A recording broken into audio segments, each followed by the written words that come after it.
Section 1. You will hear a telephone conversation between a receptionist who works at a house renting agency and a man. First, you'll have some time to look at questions 1 to 4.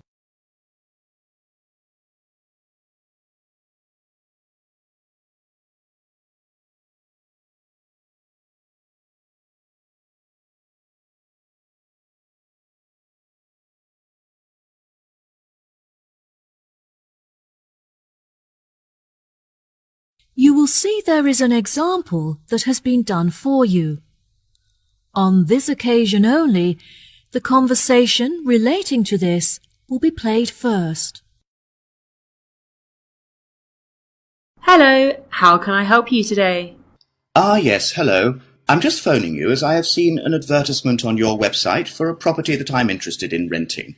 If possible, I'd like to find out some more information before I organise a viewing. No problem at all. What is the address of the property that you'd like to inquire about? It's 21 North Avenue. Okay. The address of the property is 21 North Avenue. So, 21 North has been written in the space. Now we shall begin. You should answer the questions as you listen, because you will not hear the recording a second time. Listen carefully and answer questions 1 to 4. Hello, how can I help you today? Yes, hello. I'm just phoning you as I have seen an advertisement on your website for a property that I'm interested in renting. If possible, I'd like to find out some more information before I organise a viewing. No problem at all. What is the address of the property that you'd like to inquire about? It's 21 North Avenue. Okay, what is it that you'd like to know? First of all, I'd like to know what facilities the office has, as I need to make sure that it'll be suitable for my advertising company. I see. The office contains a large open-plan space with a wide frontage onto a busy street with lots of passers-by, so your business would have a really good street presence. There is also a toilet and newly refurbished kitchen equipped with a dishwasher and oven. Wow, that sounds great. I'd definitely like to register my interest. Okay, perfect. I just need to take some details from you, if that's okay. What is your full name? Jonathan Smith. And what position do you hold in your company, Jonathan? Until recently I was sales manager. However, I've recently been promoted to regional manager, so I'll be in charge of running our new office. Can I ask where the office is located? Yes, of course. It's located downtown, just around the corner from Royal Square Shopping Centre. That's a bit too far out of the centre for my liking. I'd much prefer to be located in close proximity to the station. Do you have any property located in that vicinity? It would help me to narrow down the results if you could tell me how many employees you intend to have working in the office. Our branch is made up of 30 employees, and we'd like some extra space for meetings and presentations. Most average office spaces are around 8,000 square feet, but it sounds like you would need more space than that. I think that 10,000 square feet would be more suitable for your needs. Now, let's see, we have 10 properties that match those criteria, so let's try and narrow it down. Before you hear the rest of the conversation, you have some time to look at questions 5 to 10.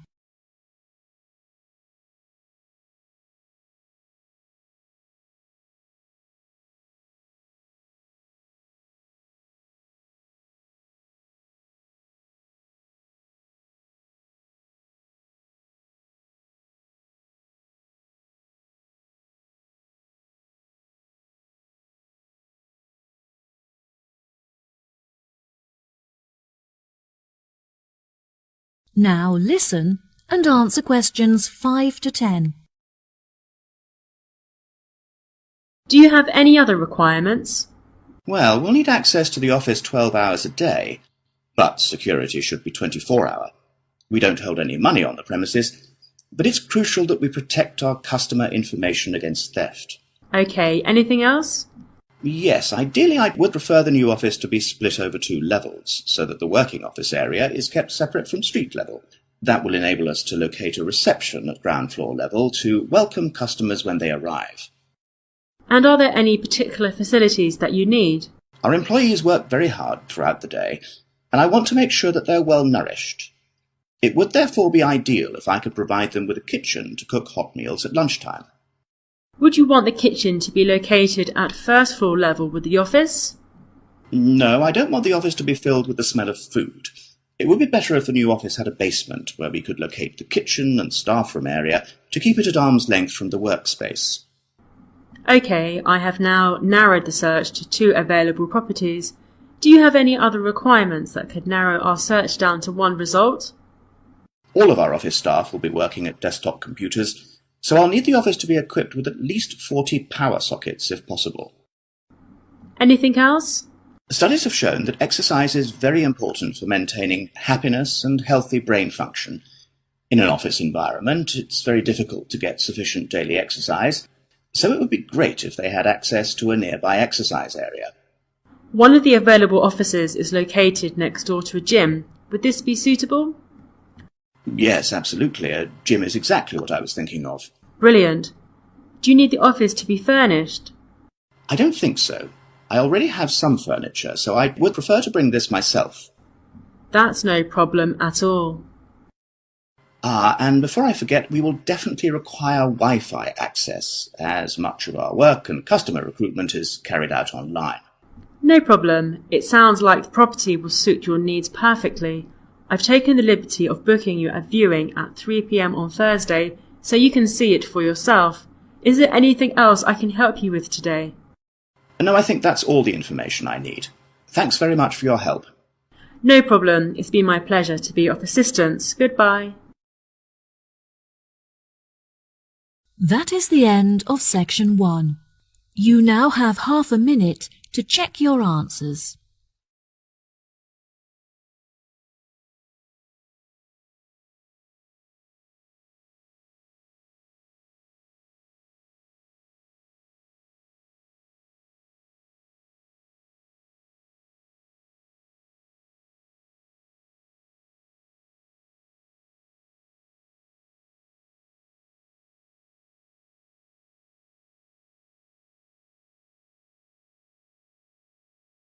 Now turn to section 2.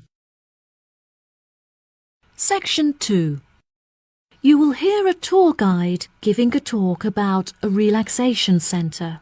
First, you'll have some time to look at questions 11 to 14.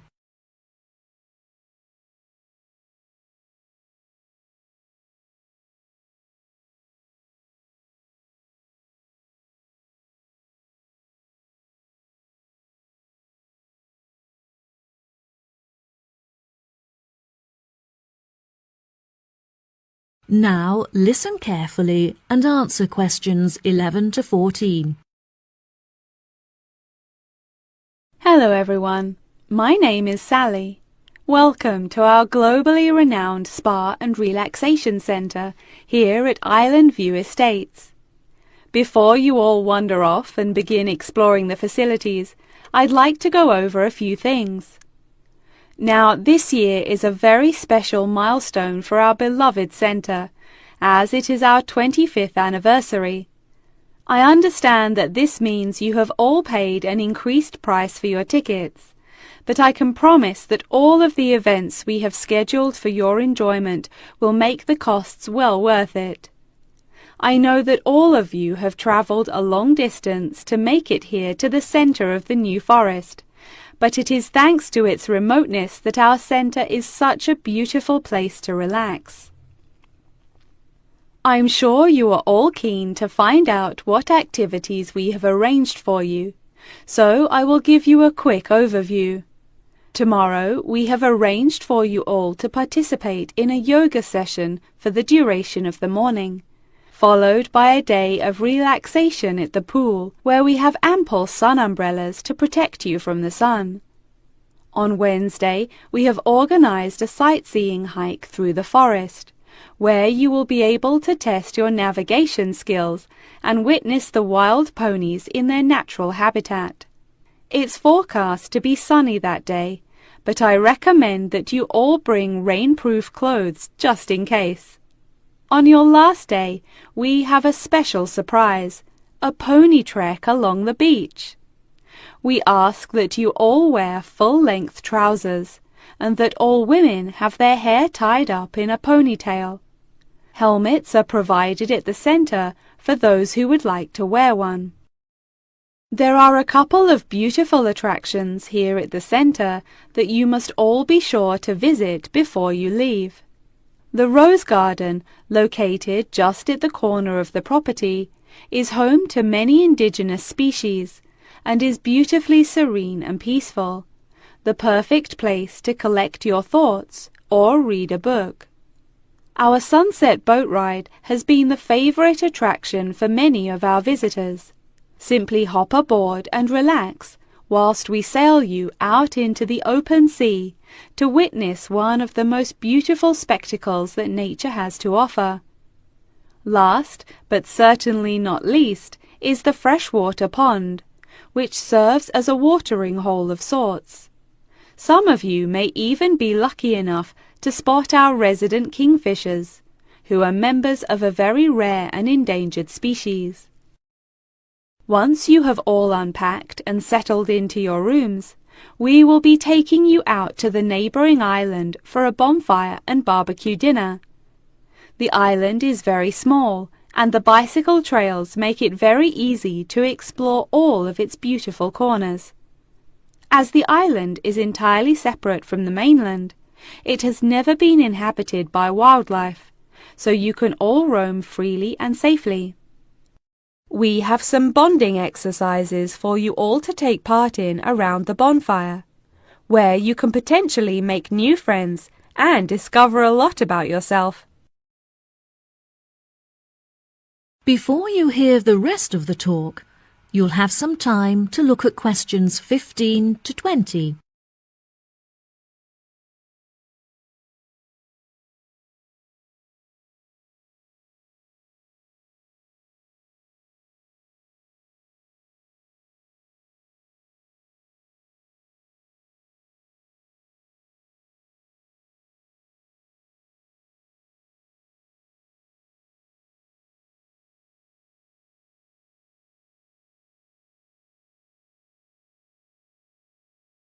Now listen and answer questions 15 to 20. Now, let me tell you a little bit about the facilities that the resort has to offer. For those of you keen on indulging in a little bit of retail therapy, just wander along to our tourist centre, where we have a wide selection of presents on sale at reasonable prices. If you are feeling more drawn to the natural surroundings and scenery, I recommend that you take a trek up the mountain, where you can enjoy the panoramic outlook from the peak. For a bit of cultural indulgence, why not pay a visit to our small on-site theatre, where you can enjoy watching a range of movies and check out some works by our resident street artists. Just a 10-minute walk down the road is the local art museum, where you can roam around the sculpture courtyard or admire the many artworks on display. Here at the resort, we are incredibly lucky to be located right next to a nature reserve, where many species of endangered wildlife live in the pond. Just on the bank is a small hut where visitors can observe the fish and birds in their natural habitat. Now, if any of you are interested in history, you have the very interesting opportunity to visit the ancient building at the south side of the grounds. The building is now a museum. However, it originally served as a jail for those charged with crimes of treason against the royal family. Well, that just about rounds it up. Now, if anyone has any questions? That is the end of section 2. You now have half a minute to check your answers.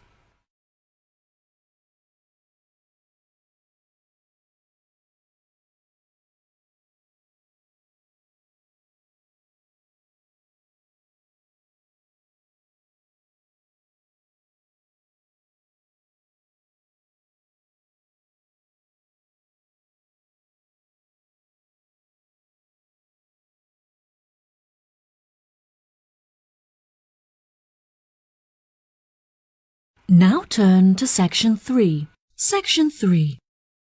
You will hear Lara and Tommy, two students, talking about their book club. First, you'll have some time to look at questions 21 to 24.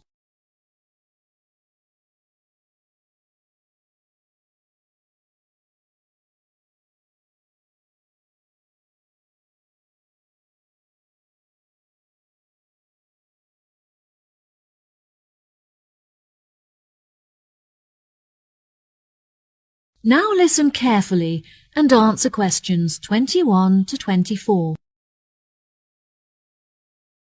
Hi, Tommy. I haven't seen you for ages. How have you been? Oh, hi, Lara. I'm great. I've just joined a local book club that meets every Wednesday, and I'm really enjoying it. Next week, we're discussing the novels of Charles Dickens. I'm really looking forward to it, as he's my favourite author. Yes, absolutely. His novels are wonderful. I attended Dickens' book club too. Would you like to do a practice session with me in preparation for your meeting? Sure, that sounds great. Let's start by discussing the main characters in David Copperfield and the ways in which they're affected by the events of the story as it develops. What do you think of Rosie? I think that she's a really sweet character in the beginning, but as the story progresses, she becomes bitter because of how her relationships had turned out in the past. That's true. Her sisters all marry and live happily ever after, but she ends up alone. It is very interesting to see how deeply the change in her personality affects her relationships. What is your opinion of Florrie? I find her very manipulative.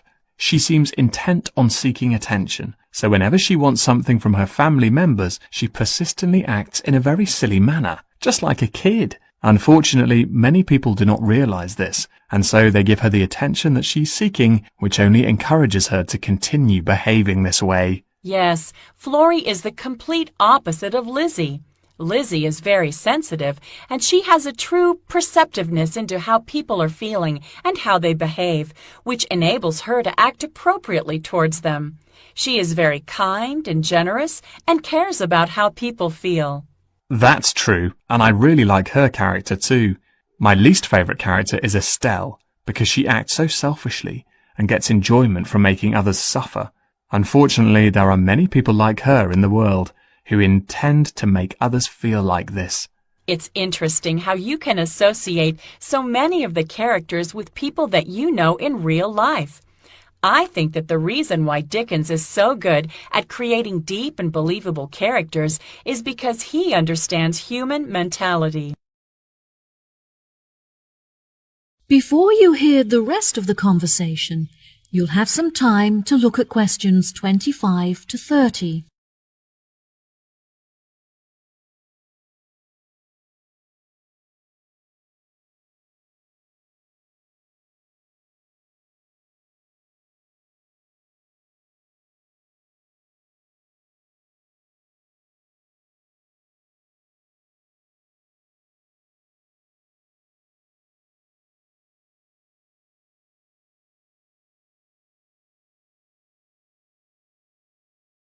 Now, listen and answer questions 25 to 30. Absolutely. What do you think of the literature lectures? I really look forward to them. They're the highlight of my week. The lecturer is usually late, but that gives you time to settle down and get organized before the lecture begins. Do you have a discussion period at the end? No, I don't think so. We're meant to, but since the lectures often begin late, this means that there is no time left for a conversation about the lecture. I think this is a real shame, because it really helps you to gain a good understanding of the books when you hear other people's opinion of it. What about your lectures? My lecturers have very good organisation skills, so their lectures are well organised and packed full of information. They always leave enough time at the end for consideration, when everyone is really quiet and we reflect on the lecture in our own minds before we open up for discussion. This really helps you to gather your thoughts and absorb the information from the lecture. Oh, that sounds brilliant. Do you think there is anything that needs to be improved? My experience of the course overall is really brilliant, but I feel there are many improvements that could be made to it. The IT support staff are great, but there are just not enough computers available for the numbers of people that need to use them. Every time that I need to use a computer, I have to queue up for at least 15 minutes. I find that the librarians are really helpful and approachable. However, the equipment is just not good enough. Whenever I need to use the photocopying facilities, for example, most of the machines are really old and slow, which means that you have to wait for ages for them to work. It's really frustrating because I'm often stretched for time. Perhaps we should start a petition to encourage the university to improve their facilities. That sounds good. What do you think of the group discussions? I really enjoy them. Since the class groups are so small, everyone gets to have their say and contribute thoughts to the conversation, so the classes are really effective. The only issue is that it's very difficult to find an opportunity to meet up, since everyone has such busy schedules. Yes, definitely. In our class, we pass around a ball, and only the person holding the ball is allowed to speak. Each person is only allowed to speak for a minute at a time, which helps us to make sure that we use the class time fairly, and it also makes the discussion more fun. That's true. It's been really great catching up with you. Thanks for your help. No problem. Good luck at your class. Bye. That is the end of section 3. You now have half a minute to check your answers.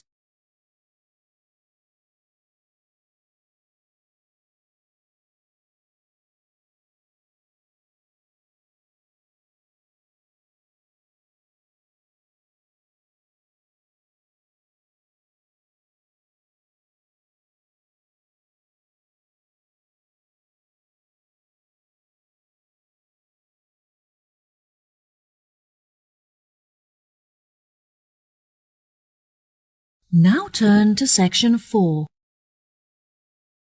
Section 4. You will hear a talk on research into music. First, you have some time to look at questions 31 to 40.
Now, listen carefully and answer questions 31 to 40. Today we're going to delve into the fascinating history of music in Britain and the evolution that it experienced throughout the duration of the 18th and 19th centuries. During the second half of the 18th century, Britain experienced an industrial revolution, during which its manufacturing industry underwent a major transition from hand production methods to the use of machinery.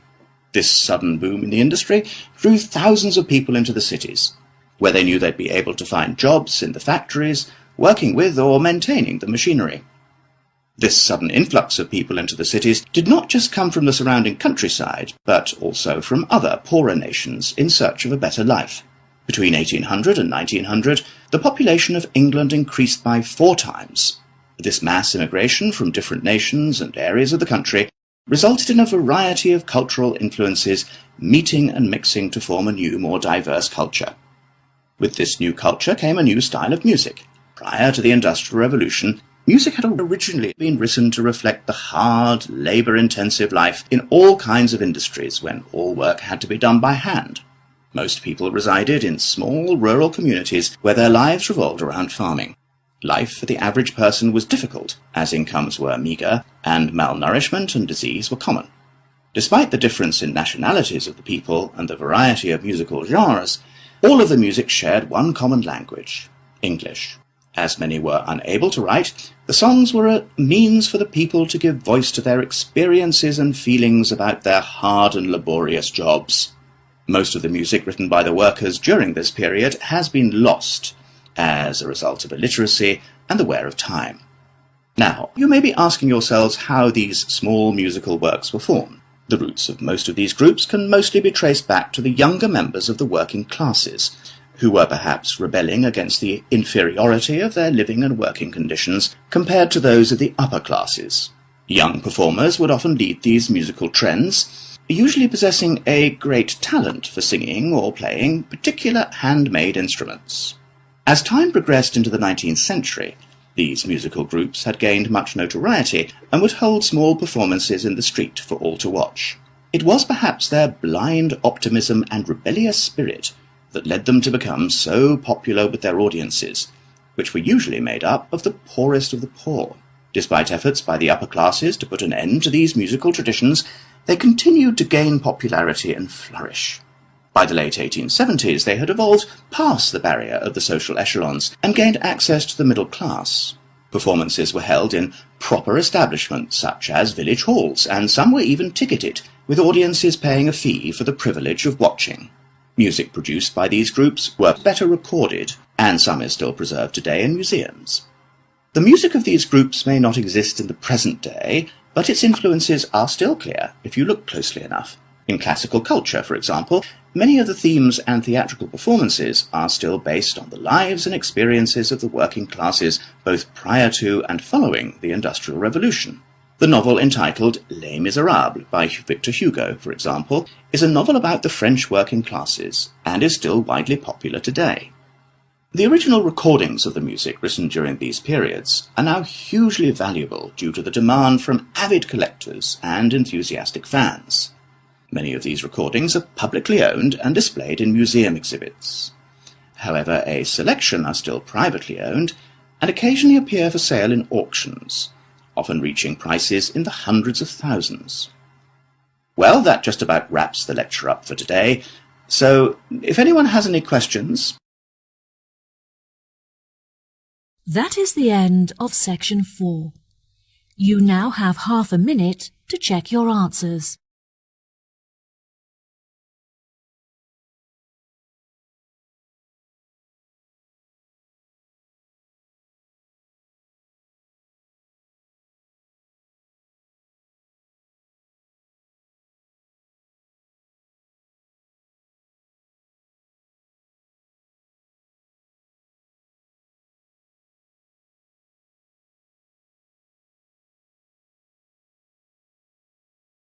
That is the end of the listening test. In the IELTS test, you will now have 10 minutes to transfer your answers to the answer sheet.